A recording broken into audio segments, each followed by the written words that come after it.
Assalamu alaikum, j'espère que tu vas bien. Lorsque tu vas parler avec des chrétiens, très souvent, ils te diront que l'islam, c'est une nouvelle religion, c'est une hérésie et une invention qui a été forgée de toutes pièces par le prophète Mohammed en Arabie. Donc ça, c'est une parole qui est très répandue et qui est très fréquente et qui va revenir de manière inéluctable. Alors, comment on sort, comment on répond? Alors, ce qu'il faut savoir, c'est que dans un premier temps, dans la Bible, d'accord, il n'y a aucun texte qui montre que Jésus était chrétien. Ça n'existe pas dans le corps biblique. Il n'y a aucun texte où Jésus fait mention du christianisme ou bien qu'il fait mention du terme chrétien. Il ne s'est jamais affilié à cette religion et il n'a jamais dit qu'il était partisan du christianisme et n'a jamais appelé ses disciples du nom chrétien. Le terme chrétien vient 3 fois dans la Bible. Une fois dans Actes des Apôtres, chapitre 11, verset numéro 26, et c'est la première fois que le mot apparaît. La deuxième fois dans Actes des Apôtres, chapitre 26, verset numéro 28, et pour finir dans 1 Pierre, chapitre 4, verset numéro 16. Mais Jésus n'a jamais employé ce mot, et Jésus n'a même très certainement jamais entendu parler de ces deux appellations. Donc la religion de Jésus n'est contre toute attente pas le christianisme. Maintenant, dès lors où tu vas te tourner dans l'islam, tu verras que Allah nous dit dans la sourate 3, verset numéro 19, « Inna dina indallah l'islam » La religion d'Allah, c'est l'islam. Dans la sourate 5, verset numéro 3, Allah dit « Waraditu lakumul islam dina » Et j'agrée certes l'islam comme religion pour vous. Donc la religion de tous les messagers d'Allah, c'est la même. Allah dans le Coran, il dit « Walaqad ba'athna fi kulli ummatin rasulan an yarbudullaha wajtanibu at-taghut » Donc Allah, il a dit qu'il a envoyé dans toutes les communautés un messager pour leur dire d'adorer Allah et de s'écarter des fausses divinités. Et ça, tu vas trouver ça, par exemple, dans la Torah. Dans la Torah, dans le livre de Deutéronome, chapitre 6, verset numéro 13, le texte, il dit « C'est l'Éternel, ton Dieu, que tu dois adorer. » Et c'est la même chose. Tu verras dans l'Évangile selon Matthieu, chapitre 4, verset numéro 10, que Jésus, il a dit « C'est le Seigneur, ton Dieu, que tu adoreras. » Et le prophète Mohammed va rapporter un message similaire dans la sourate 17, verset numéro 23. « Et que ton Seigneur a décrété de n'adorer que lui. » Moïse, il a appelé à une divinité unique. Dans le livre de Deutéronome, chapitre 6, verset numéro 4. « Écoute Israël, le Seigneur, notre Seigneur, est l'unique Seigneur. » Jésus va reprendre exactement les mêmes enseignements.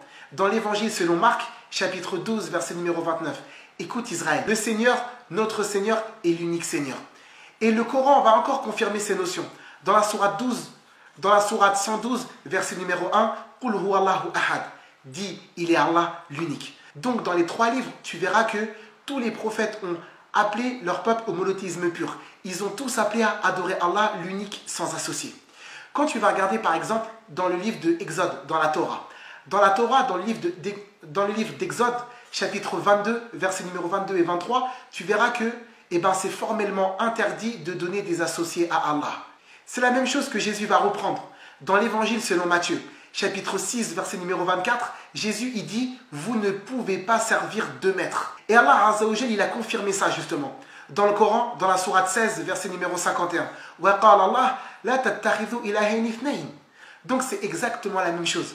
Tous les messagers d'Allah, ils sont venus avec un seul message, un seul enseignement, une seule doctrine, un seul credo. Par contre, tu vas trouver qu'il y a des différences notoires et effectives au sein des législations et des codes juridiques et religieux. Qu'est-ce que ça veut dire?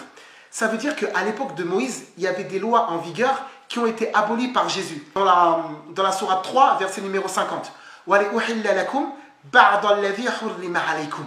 Et ça aussi, tu liras ça dans la Bible, dans l'évangile selon Matthieu, au chapitre numéro 5.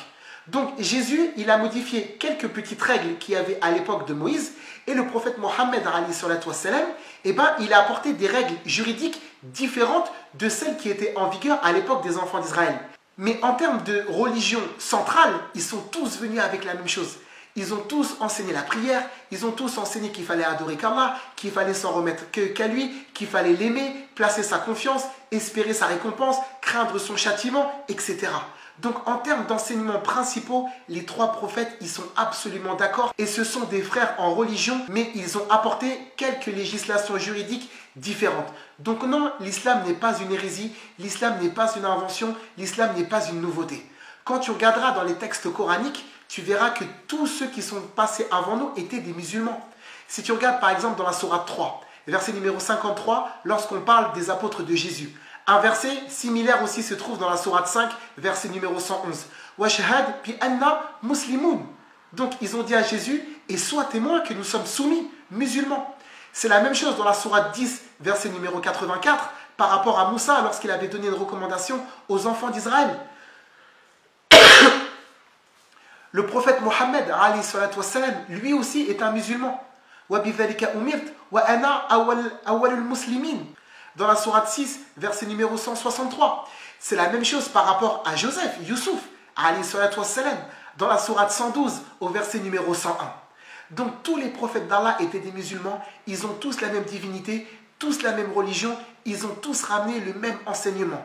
Simplement, comme je répète, pour que tu puisses bien comprendre, ils ont rapporté des législations différentes. J'espère que la vidéo t'aura été utile. On fera des vidéos beaucoup plus étoffées, beaucoup plus élaborées, incha'Allah ta'ala. Barakallahu fikum wa salam alaikum.